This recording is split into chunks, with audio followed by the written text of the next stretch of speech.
हाय दोस्तों, good morning. देव class में आपका स्वागत है। बच्चों, आज हम बात करेंगे क्लास 10th से केमिस्ट्री के फर्स्ट चैप्टर के बारे में। ठीक है दोस्तों, फर्स्ट चैप्टर में आप लोगों को हम रासायनिक अभिक्रिया के बारे में बता दिए थे। रासायनिक समीकरण क्या होता है उसके बारे में आप लोगों को हम बता दिए थे। ठीक है दोस्तों, आज हमको पढ़ना है रासायनिक समीकरण किस तरह से लिखा जाता है, रासायनिक समीकरण को लिखने की विधियां। ठीक है, आज आप लोगों के लिए हम लाए हैं टॉपिक रासायनिक समीकरण लिखने की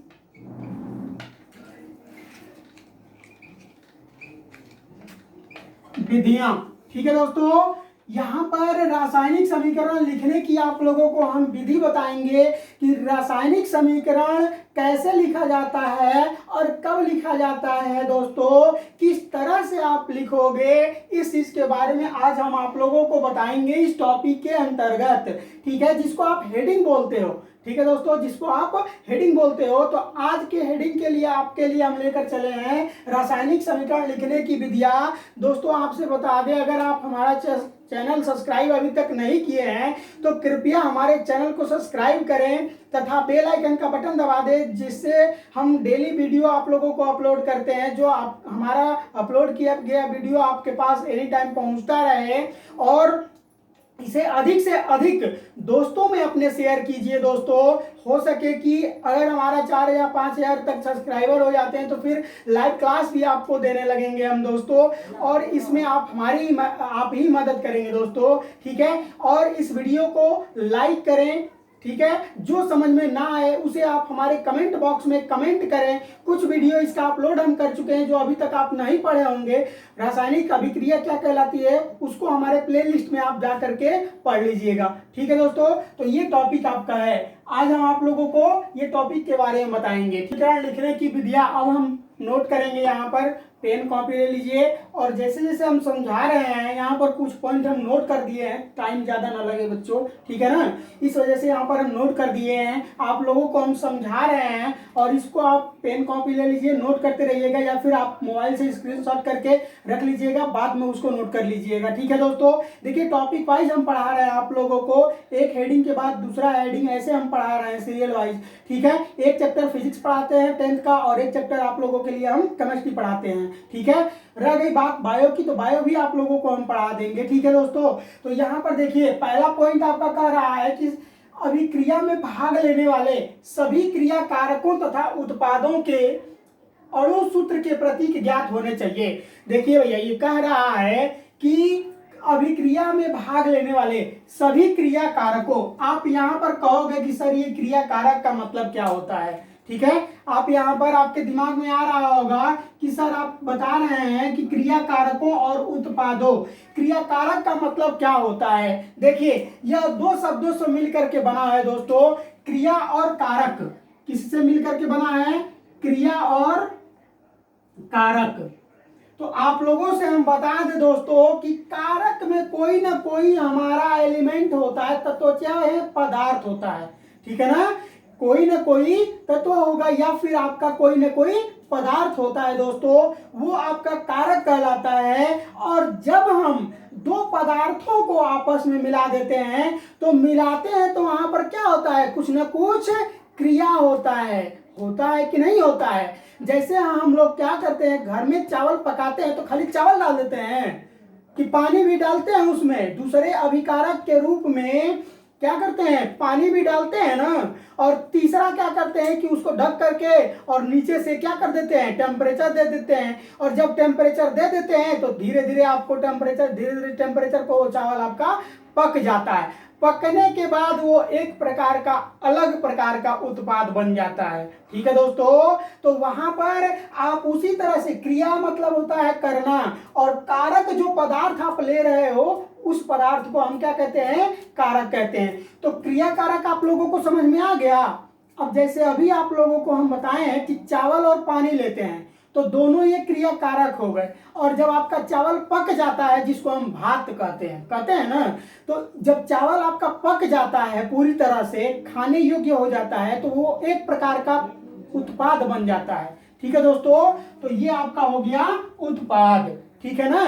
तो दो क्रिया कारकों को मिलाने पर, जैसे अगर हम बात कर लेते हैं कार्बन की क्रिया हम किससे करा देते हैं, ऑक्सीजन से करा देते हैं, तो यहाँ पर O2 से करा देते हैं, तब यहाँ पर ये क्या हो जाएगा, कार्बन डाइऑक्साइड गैस बन जाता है। तो ये दोनों क्या कहलाएंगे दोस्तों, क्या कहलाएंगे, क्रिया कारक कहलाएंगे, या फिर दूसरे शब्दों में इसको अभिकारक भी आप कह सकते हो। ठीक है ना, दूसरे शब्दों में अभिकारक भी आप कह सकते हो। ये पहला पॉइंट क्लियर हो गया, that is clear, all clear हो गया बच्चों। ठीक है, दूसरा पॉइंट अब चलते हैं हम लोग, देखते हैं दूसरा पॉइंट क्या है।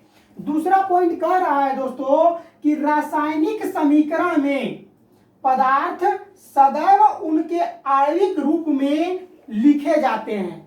भैया ये कह रहा है ना, इसका मतलब समझ लीजिए ध्यानपूर्वक, कह रहा है कि रासायनिक समीकरण में पदार्थ सदैव उनके आणविक रूप में। यहां पर आप कहोगे कि सर जी आणविक रूप क्या होता है, आप कहोगे कि सर जी आणविक रूप क्या होता है। तो किसी भी पदार्थ को अगर हम ले लेते हैं, चाहे किसी भी तत्व को ले लेते हैं, तो वहां पर अगर एक में केवल एक होता है तो वो आपका क्या कहलाता है, कण कहलाता है। और जैसे ही उसको हम लोग दो से जोड़ देते हैं, एक ही जाति के दो लोगों को जोड़ देते हैं, तो क्या कहलाते हैं, एक समूह में आ जाता है ना, आता है कि नहीं आता है। उसी तरह से जैसे हाइड्रोजन है और फिर एक हाइड्रोजन इसके साथ हम जोड़ देते हैं। ठीक है भैया, जब हाइड्रोजन और हाइड्रोजन को जोड़ देते हैं तो H2 ये लिखा जाता है, लिखा जाता है कि नहीं लिखा जाता है, इस तरह से किया जाता है ना। तो यहां पर आपका ये हाइड्रोजन अणु हो जाएगा, हाइड्रोजन अणु हो गया। उसी तरह से नाइट्रोजन अणु हो जाएगा। ठीक है, उसी तरह से आपका ब्रोमीन अणु हो जाएगा, उसी तरह से आयोडीन हो जाएगा, उसी तरह से क्लोरीन हो जाएगा। ठीक है दोस्तों, देखिए ये अणु के फॉर्म में होते हैं, यहां पर ये अणु के फॉर्म में है। ठीक है ना, अणु की उपस्थिति में है और इनका हम प्रतीक लिखे हैं। क्लोरीन को ClO लिखते हैं ना, हाँ लिखते हैं कि नहीं लिखते हैं, चाहे आधा क्लोरीन लिखते हैं कि नहीं लिखते हैं, तो यहाँ पर उसी के सिंबल को हम यहाँ पर लिखे हैं। ठीक है, यही कहलाता है आणविक रूप। समझ में आया ना, बिल्कुल समझ में आया, परफेक्ट। ठीक है, तो अब हम चलते हैं तीसरे पॉइंट पर। ठीक है, तो तीसरा पॉइंट आपका क्या कह रहा है, तीसरे पॉइंट के बारे में जान लेते हैं भाई। एक परमाणुक तत्वों को रासायनिक समीकरण में उनके प्रतीकों या संकेतों द्वारा दर्शाया जाता है। कह रहा है कि एक परमाणुक तत्वों को, यानी कि अगर हम बात कर लेते हैं, केवल कहोगे कि बार बार सर जी हाइड्रोजन यादें किए हैं खाली ना, तो दूसरा बदल लेते हैं। ठीक है, मैग्नीशियम हम ले लेते हैं। ठीक है भैया, मैग्नीशियम ले लिए और इसके साथ हम लोग ऑक्सीजन की क्रिया करा देते हैं, तो मैग्नीशियम का बना लेता है भैया, ऑक्साइड बना लेता है, बना लेता है ना। अब यहाँ पर आपका मैग्नीशियम ऑक्साइड बन गया भैया, तो फिर यहाँ पर ऑक्सीजन 2 हो गया, यहाँ भी 2 कर लीजिए और यहाँ भी 2 कर लीजिए भैया। फिर यहाँ पर आप करोगे, इसको छोड़ दो, अभी बैलेंस करना मत जाना, दिक्कत हो जाएगा। यहाँ पर मैग्नीशियम ऑक्साइड हो गया। ठीक है दोस्तों, तब ये देखो कह रहा है कि एक परमाणु तत्वों को, जैसे ये एक परमाणु हो गया, मैग्नीशियम केवल हम लिए हैं ना, उसी तरह से केवल ऑक्सीजन लिए हैं। देखिए ऑक्सीजन का 3 फॉर्म होता है दोस्तों, तो हम केवल अभी एक ऑक्सीजन लिए हैं। ठीक है ना, उसी तरह से जब इन दोनों को क्रिया कराए हैं तो ये एक कंपाउंड बन गया, मैग्नीशियम ऑक्साइड बन गया है, एक यौगिक बन गया है। ठीक है, तो उसी को कह रहा है कि समीकरण में उनके प्रतीकों या संकेतों द्वारा दर्शाए जाते हैं। जैसे हम मैग्नीशियम लिखते, तो मैग्नीशियम लिखा जाता ना, उसका प्रतीक क्या होता है, Mg होता है। ऑक्सीजन लिखते, ऑक्सीजन का प्रतीक क्या होता है दोस्तों, O होता है। मैग्नीशियम ऑक्साइड लिखते, क्रिया कराने के बाद क्या लिखते, मैग्नीशियम ऑक्साइड लिखते, लेकिन यहाँ पर क्या हो जाता, मैग्नीशियम ऑक्साइड का सिंबल लगा हुआ है। ठीक है, यहाँ पर सिंबल लगा हुआ है। ठीक है दोस्तों, अब आपको हम इसके चौथे पॉइंट को लेके चलते हैं, चौथे पॉइंट को बताएंगे आप लोग। ठीक है, देखिए अब अगला पॉइंट आप लोगों के लिए दिया है कि इसमें क्रिया कारकों तथा उत्पादों के मध्य एरो का चिन्ह लगा करके, एरो का चिन्ह लगा करके। अभी आपको बताते हैं कि ये एरो क्यों लगाया जाता है। ठीक है दोस्तों, का प्रयोग किया जाता है तथा क्रियाकारक को बाईं ओर तथा उत्पाद को दाईं ओर लिखा जाता है। ठीक है भैया, जैसे अगर हम एक इक्वेशन के बारे में बात कर लेते हैं तो मान लिया जाए हम ले लेते हैं भैया जिंक को, ठीक है ना, और जिंक की क्रिया किससे हम करा देते हैं भैया, तो HCl से करा देते हैं। एक तत्व की क्रिया किससे करा रहे हैं, एक यौगिक से करा रहे हैं। ठीक है दोस्तों, तो जब हम जिंक की क्रिया हाइड्रोक्लोरिक अम्ल से कराते हैं तो क्या बनता है आपका कि जिंक क्लोराइड, ये भैया इनसे क्रिया कर लेते हैं, ठीक है ना, और क्रिया करके बना लेते हैं जिंक क्लोराइड और प्लस हाइड्रोजन इसमें से बाहर निकल जाता है। ठीक है भैया, हाइड्रोजन इसमें से बाहर निकल जाता है। देखिए संतुलित अभी मत करिएगा, ठीक है ना, संतुलन की क्रिया विधि हम पढ़ाएंगे आप लोगों को। समीकरण संतुलित कैसे किया जाता है उसको आप लोगों को हम पढ़ाएंगे। आपके दिमाग में ये बात चल रहा होगा कि सर जी यहाँ तो एक ही हाइड्रोजन है, यहाँ दुगो हो गया, तो वो कुछ आप नहीं बोल रहे हैं। बोलेंगे भैया, समय आएगा तो जरूर बोलेंगे, ठीक है ना, उसको भी आप लोगों को हम पढ़ाएंगे। समीकरण संतुलित करने का नियम भी बताएंगे कैसे संतुलित किया जाता है। ठीक है, अब हम बात कर रहे थे दोस्तों इस एरो के बारे में कि ये एरो जो है मतलब सिंगल ही है, अभी समझाने के लिए ऐसे हम कर रहे हैं मतलब, ठीक है ना। इस एरो को हम क्यों बनाते हैं, ठीक है, तो देखिए इसका कारण ये होता है कि जब एक पदार्थ ये है, एक तत्व ये है और किसी कंपाउंड से हम क्रिया करा रहे हैं भैया, तो इसको हम लोग क्या कहते हैं, यहां से और यहां तक को क्रिया कारक कहते हैं। क्या कहते हैं, क्रिया कारक कहते हैं या अभिकारक कहते हैं। क्या कहते हैं दोस्तों, क्रिया कारक या अभिकारक।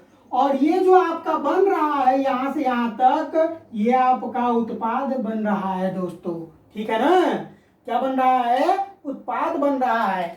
तो यहां पर लिखा हुआ है कि क्रिया कारकों को बाईं ओर, तो क्रिया कारकों को एरो से बाईं ओर, ठीक है ना, क्रिया कारकों को ये जो एरो बना हुआ है उससे बाईं ओर और तथा उत्पाद को दाईं ओर लिखा जाता है। तो उत्पाद को ये जो एरो है इसके दाईं ओर लिखा जाएगा। ठीक है दोस्तों, तो ये हो गया आपका चौथा पॉइंट। क्लियर हुआ कि नहीं हुआ क्लियर।